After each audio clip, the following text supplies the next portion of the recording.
অনুপ্রেরণাদায়ক। এই দুইটা সূরা অনুপ্রেরণাদায়ক। ফাইন্না মাআল উসরি ইউসরা, আল্লাহ বলেছেন ফাইন্না মাআল উসরি ইউসরা, কষ্টের পরেই আছে সুখ, কষ্টের পরেই আছে সুখ। আমাদের জীবনে সুখ বেশি, কষ্ট কম। কয়দিন না খেয়েছিলাম, কয়দিন বিপদে পড়ছি, কয়দিন ডাকাইতে ধরছে, এক মাসের মধ্যে অসুস্থ থাকি কয়দিন আর সুস্থ থাকি কয়দিন, এটা হিসাব করে না। অসুস্থ যে ছিল খালি এটা খেয়াল রাখে, আছে না নাই? তার মানে ইন্না মাআল উসরি ইউসরা, দুঃখের পরে আছে সুখ, মোটিভেশন, প্রাণটা আবার উদ্বেলিত হয়ে ওঠে। তাই তো আসলেই তো দুঃখের পরে সুখ। এজন্য কষ্ট যখন পাবেন, অসুস্থ যখন হবেন, ওইখানেও আনন্দ করবেন, কারণ সামনে আরাম আসতেছে। সুবহানাল্লাহ পড়ে। মুমিনের হারাবার কিছু নাই, দুঃখ পাওয়ার কিছু নাই। মুমিন অসুস্থ হলে অসুস্থতার মাধ্যমে তার রোগের মাধ্যমে তার গুনাহ ঝরে যায়, সে আল্লাহর কাছে প্রিয় হয়ে ওঠে। তা আমাদেরকে কেউ হারাইতে পারে? কথা বলেন, আমাদের কেউ ভয় দেখাইতে পারে? মোটিভেশনাল সূরা সূরাতুল ইনশিরাহ আর সূরাতুদ দুহা, এখানে অনেক হিউজ মোটিভেশন আছে। যারা হতাশ, যাদের জীবন ভাল লাগে না, মরে যেতে মনে চায়, গার্লফ্রেন্ড গালি দিছে, আছে না নাই? আবার বয়ফ্রেন্ড গার্লফ্রেন্ডের গালি দিছে, এ ওড়না পেঁচায়া ফ্যানের মধ্যে ঝুলে আত্মহত্যা করে। কত বড় পাগল, তুই মরলি কেন? গালি দিছে তো কি হয়েছে? হ্যাঁ, বুঝতে চায় না, হতাশ হয়ে যায়। আর বয়স কম তো ইচড়ে পাকা, অল্পতে কাবু হয়ে যায়। এই সূরাগুলো পড়ে না, এখানে আশার বাণী আছে। আজকে আমি জানি কথা শোনাবো আপনাদেরকে, শুরুতে আগে সংক্ষেপে বলে দিই। এই সূরার মূল কথা হচ্ছে, মানে সেন্ট্রাল থিম বা সাবজেক্ট ম্যাটার সূরাতুদ দুহার কেন্দ্রীয় আলোচ্য বিষয় হচ্ছে নিরাশ হবেন না, হতাশ হবেন না, হাল ছাড়বেন না, ভরসা রাখবেন কার উপর? মুমিনরা নিরাশ হয়, হতাশ হয়, হাল ছাড়ে নাকি ভরসা রাখে? কার উপর ভরসা? কার উপর? না নৌকার উপর, ধানের শীষ, নাঙ্গল, হাত পাখা, দাড়িপাল্লা? ভরসা থাকবে একজনের উপর। চিল্লায় বলেন, তিনি কে?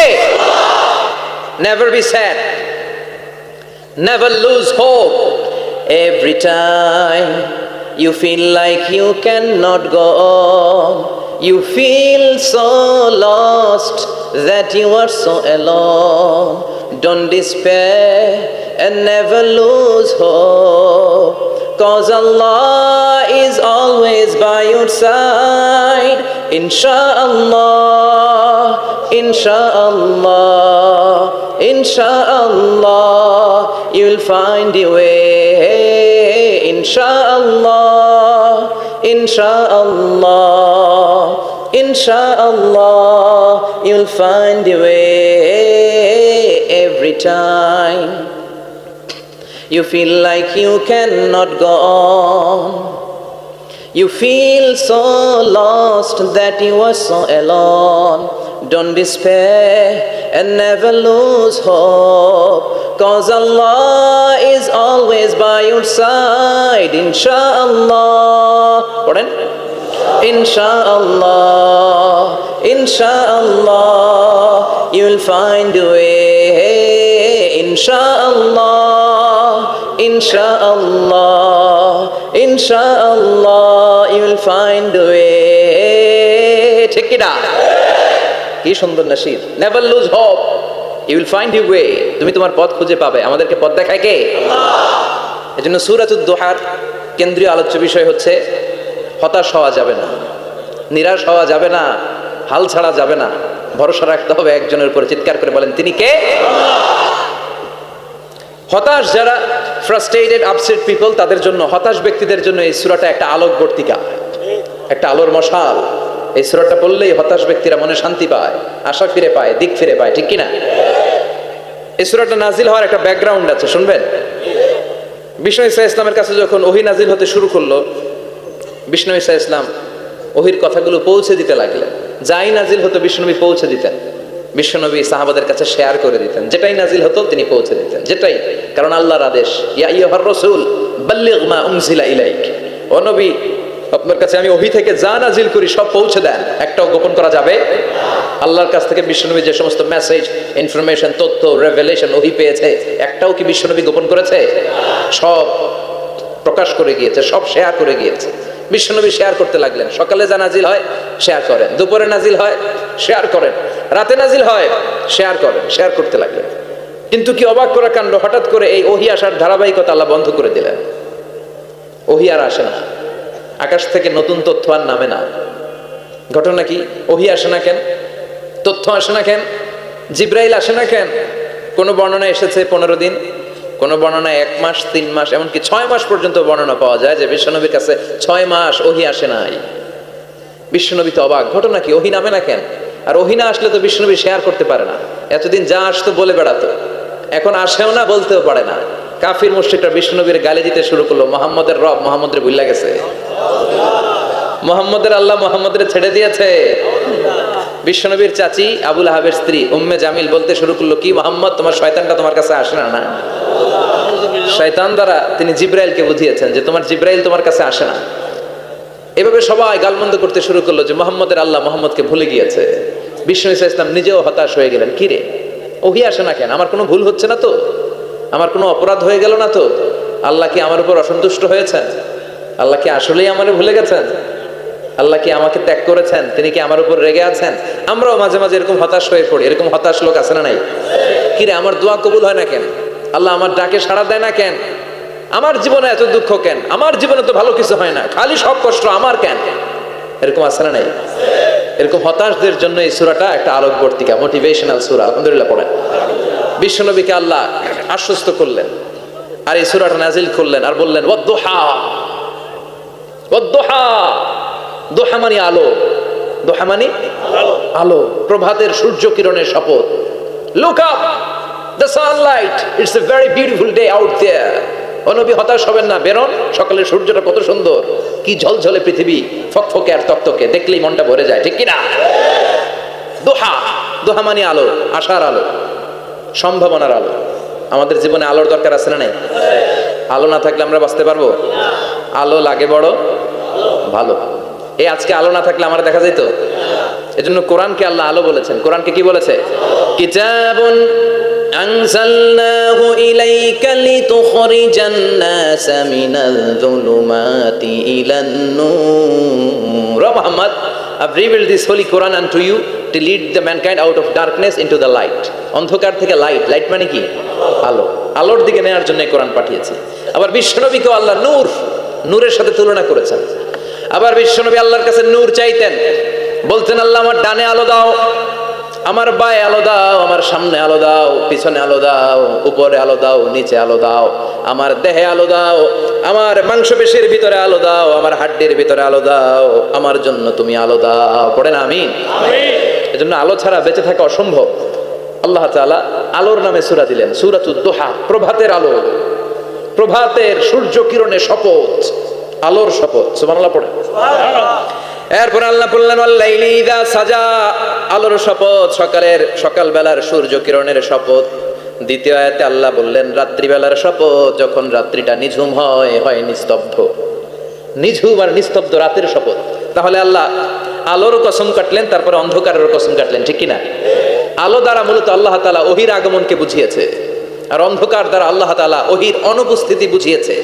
এটা দিয়ে আল্লাহ বুঝাতে চাইলেন, ও নবী, কাফির মুশরিকরা আপনারা গালি দেয়, ওরা বলে যে আমি আপনার ভুলে গেছি, আমি আপনারে ত্যাগ করেছি, আমি আপনার প্রতি অসন্তুষ্ট। না না, আমি ইচ্ছা করে ওহী পাঠাই না, কারণ সব সময় আলো থাকলে ভালো লাগে না, কিছু সময় অন্ধকারের দরকার আছে না নাই?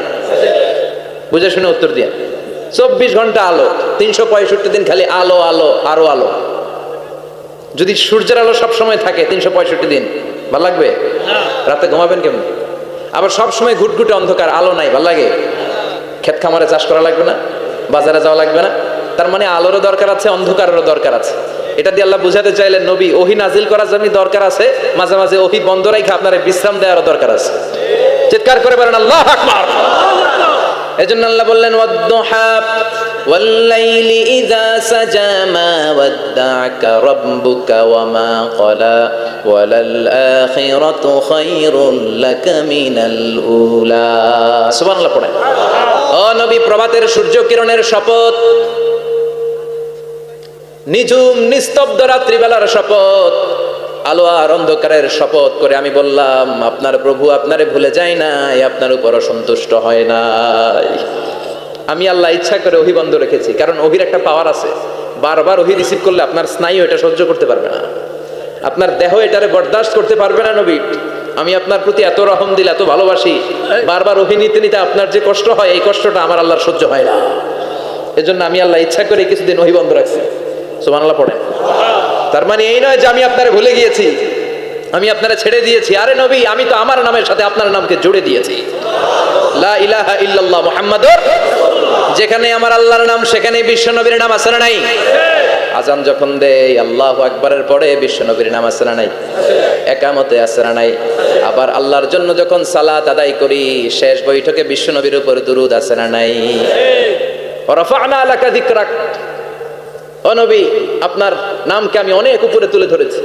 আমার নাম যেখানে, আপনার নাম ওইখানে। গোটা বিশ্বব্যাপী আপনার নাম ছড়ায় যাবে। ওরা আপনারে গালি দেয় কবি বলে, ওরা গালি দেয় গণক বলে, ওরা বলে আপনি আফতার, লেস কাটা। আসলে যারা আপনারে গালি দেয় ওরাই লেস কাটা। ওরা আপনারে বলে আপনি নির্বংশ, আপনার ছেলেগুলো বেঁচে নাই, মেয়ে বেঁচে আছে, আপনার নাম নেয়ার কেউ থাকবে না। ওই আবু জাহেল, উতবা, সাইবা, ওদের নাম নেয়ার কেউ থাকবে না। আপনি লেস কাটা নন, আপনি নির্বংশ নন। ইন্না শানিয়াকা, চিল্লায় বলেন ইন্না শানিয়াকা। যারা আপনারা গালি দেয়, যারা আপনারা নিয়ে কটু কথা বলে, ওরাই লেস কাটা, ওরাই নির্বংশ। ওদের বংশকে আমি আল্লাহই নির্বংশ করে ছাড়ি। চিল্লায় বলেন ঠিক কিনা? ও নবী, মা ওয়াদ্দাআকা রাব্বুকা ওয়া মা ক্বালা। আপনার রব আপনারে পরিত্যাগ করে নাই, আপনারে ভুলে যায় নাই, আপনারে ছেড়ে দেয় নাই। আপনার রব ইচ্ছা করেই ওহী নাজিল বন্ধ করে রেখেছে। আমি ইচ্ছা করেই আপনারে প্রেসার দিতে চাই নাই গো নবী, কারণ ওহী রিসিভ করা অনেক কঠিন। এটা আস্তে আস্তে আপনি অভ্যস্ত হবেন। সুবহানাল্লাহ পড়ে। ওহীর একটা পাওয়ার আছে না নাই? আমরা তো কি মজায় মজায় কোরআন পাইছি। এই যে কি সুন্দর কোরআন নিয়ে বসে পড়ি, তাফসীর করি, কি মজার কোরআন। আহা, এই কোরআনটা রিসিভ করতে যে বিশ্বনবীর কত কষ্ট হয়েছে। এই কোরআনকে আল্লাহ বলেছেন এটা কাওলান সাকিলা, very heavy and weighty word. এটা অনেক ওজনওয়ালা কথা। ইন্না সানুলকি আলাইকা কাওলান, এটার অনেক ওজন। এই কোরআনটা যদি পাহাড়ের উপরে নাজিল করা হতো, পাহাড়গুলো দুমড়ে মুচড়ে ভেঙে টুকরো টুকরো হয়ে খান খান হয়ে যেত। ঠিক কিনা? এত কঠিন বানিয়ে এটা। ও নবী, আমি আলোর সাথে ওহীর মিল ঘটিয়েছি, আলো দিয়ে ওহীকে বুঝিয়েছি। সূর্যের যেমনি কিরণ আছে, তেজ আছে, এই ওহীরও একটা তেজ আছে। এই তেজ, এই কিরণ আপনি সব সময় সহ্য করতে পারবেন না। এজন্য আমি ইচ্ছা করে কিছুদিন ওহী নাজিল করা বন্ধ করে রেখেছি। সুবহানাল্লাহ পড়েন। ইচ্ছে করে আমি নাজিল করি নাই। সব সময় নাজিল হলে আপনার ভাল লাগতো না। বুখারীর বর্ণনা, আয়েশা বলতেন শীতের রাতে, কনকনে মাঘ মাসের শীতের রাতে যখন বিশ্বনবীর উপর কোরআনের আয়াত নাজিল হতো, বিশ্বনবী ঘেমে ঘেমে একাকার হয়ে যেতেন। হাত্তা লা ইয়াতাফাসসাদু জাবিনুহু আরাকান। বিশ্বনবীর দাড়ি আর থুতনি বেয়ে ঝরঝর করে পানি পড়তো। আমরা কম্বল গায়ে দিয়ে থাকি আর বিশ্বনবী ঘামে। সুবহানাল্লাহ কইবেন না? এটা কওলান সাকিলা, অনেক ওজনওয়ালা কথা। আবার বিশ্বনবী যখন ওটের উপরে বসে থাকা অবস্থায় কোরআনের আয়াত নাজিল হতো, ওটের বুকটা মুহূর্তের মধ্যে বালুর মধ্যে, জমিনের মধ্যে লেগে যেত। ঘোড়ায় চড়া অবস্থায় বিশ্বনবীর কাছে যখন কোরআন নাজিল হতো, ঘোড়ার পা গুলো মরুভূমির বালুতে দেবে যেত। মাঝে মাঝে বিশ্বনবী সাহাবাদের রানের উপরে, পায়ের উপরে মাথা দিয়ে শুয়ে পড়তেন, ক্লান্ত শ্রান্ত। যায়েদ বিন হারেসা, বিশ্বনবীর পালক পুত্র, তার পায়ের উপরে মাথা রেখে বিশ্বনবী একবার কথা বলতে বলতে ঘুমিয়ে পড়লেন। ঘন্টাখানিক ঘুমালেন। যায়েদ বিন হারেসা বলে, আমার কাছে তেমন কোনো কষ্টই হচ্ছে না, বিশ্বনবীর মাথাটা খুব বেশি ওজন মনে হচ্ছে না। ঘন্টাখানিক পর বিশ্বনবী চোখ খুললেন, আর খোলা মাত্রই ওনার উপর ওহী কোরআনের আয়াত নাজিল করতে শুরু করলো। কে? যায়েদ বিন হারেসা বলে, যখনই কোরআনের আয়াত নাজিল হতে শুরু করলো, আমার মনে হচ্ছে বিশ্বনবীর মাথাটা 50-60 কেজি ওজন বেড়ে গিয়েছে। বিশ্বনবীর মাথার ওজনে আমার পায়ের রান ফেটে যাবে, আমার পায়ের হাড্ডি ফেটে যাবে, আমার পাটা ভেঙে খান খান হয়ে যাবে মনে হচ্ছিল। তার মানে কোরআনের আয়াত যখন নাজিল হয়, বিশ্বনবীর উপর একটা প্রেসার আছে না নাই? এই জন্য আল্লাহ বললেন, নবী আমি আপনার ভুলে যাই নাই। কাফেররা যেমনি আপনার গালি দেয় যে আমি আপনার ভুলে গিয়েছি, আপনার উপর আমি অসন্তুষ্ট, নেভার, অসম্ভব। আমি আপনার উপর কখনো অসন্তুষ্ট নই, বরং আমি ইচ্ছা করি আপনার উপর থেকে প্রেসার কমিয়ে দেওয়ার জন্য কয়েকদিন ইচ্ছা করে আপনার ছুটিতে রাখছি। সুবহানাল্লাহ পড়েন, যাতে করে আবার এনার্জি গায়ে নেওয়ার পরে নতুন করে কোরআনের আয়াত রিসিভ করার জন্য আপনি সক্ষম হন। চিল্লায় পড়তে হবে আল্লাহু আকবার। এজন্য আল্লাহ বললেন, ওয়াদ-দুহা ওয়াল-লাইলি ইযা সাজা মা ওয়াদ্দা'আকা রাব্বুকা ওয়া মা ক্বালা ওয়ালাল আখিরাতু খায়রুল লাকা মিনাল উলা। এরপর আল্লাহ বললেন, নবী ওয়ালাল আখিরাতু খায়রুল লাকা মিনাল উলা, and verily indeed the hereafter is far better for you than this dunya. এই দুনিয়ার চেয়ে আপনার জন্য আখিরাতটা অনেক দামি। খায়রুল লাকা মিনাল উলা, এই দুনিয়ার চেয়ে আখিরাতটা অনেক শ্রেষ্ঠ। এতে আল্লাহ বললেন দুনিয়ার চেয়ে আখিরাত শ্রেষ্ঠ, আর এক আয়াতে আল্লাহ বললেন দুনিয়ার চেয়ে আখিরাত হলো স্থায়ী, ঠিক কি না? বাল তুফিরুনাল হায়াতাদ দুনিয়া ওয়াল আখিরাতু খায়রুন ওয়া আবাকা। তোমরা দুনিয়ার জীবন নিয়ে পাগল পাড়া হয়ে থাকো, আল্লাহ বললেন দুনিয়ার জীবনের চাইতে আখিরাতের জীবন শ্রেষ্ঠ এবং স্থায়ী, ঠিক কি না? কার কথা? দুনিয়া স্থায়ী না আখিরাত স্থায়ী? দুনিয়া শ্রেষ্ঠ না আখিরাত শ্রেষ্ঠ? কিন্তু আমরা কোনটার পিছনে দৌড়াই? খালি দুনিয়া দুনিয়া। দুনিয়া কে মজা লে লো, দুনিয়া তোমারই হ্যায়, কিন্তু জান্নাত কে মজা লে লো, জান্নাত তোমারই হ্যায়, ওইটা কয় না? আছে না নাই? দুনিয়ার পেছনে পাগল হয়ে আমরা পড়ে থাকি। এই দুনিয়ার জীবনটা একটা মায়াজাল, এটা একটা মরিচিকা। এই মরিচিকা, এই ধোঁকা, এই লালসা আর এই মায়াজালের পেছনে আমরা ছুটছি। ছুটতে ছুটতে হুট করে একবার কবরের ভিতরে ঢুকতে হবে। কথা বলেন, তখন আমাদের টনক নড়বে। এই জন্য দুনিয়া মুমিনদের জন্য শ্রেষ্ঠ আর স্থায়ী জায়গা নয়। মুমিনের আসল জায়গা হচ্ছে আখিরাত।